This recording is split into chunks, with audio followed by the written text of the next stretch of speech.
Masayang idinaos sa Paris, France ang taunang Fête de la Musique o Music Festival para sa mga amateur at professional musicians. Ito ang balita ni Pitching Vizcara.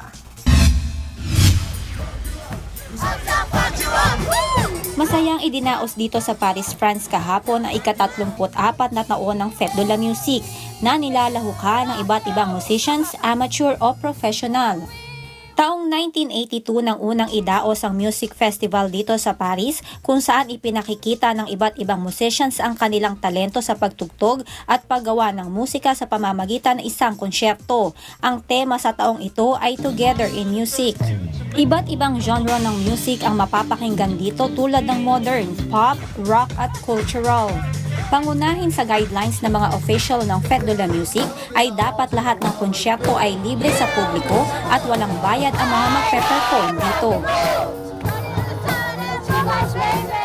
Ang music festival na ito ay pinagdiriwang sa mahigit 700 syudad sa 120 bansa sa buong mundo, kabilang na ang Pilipinas.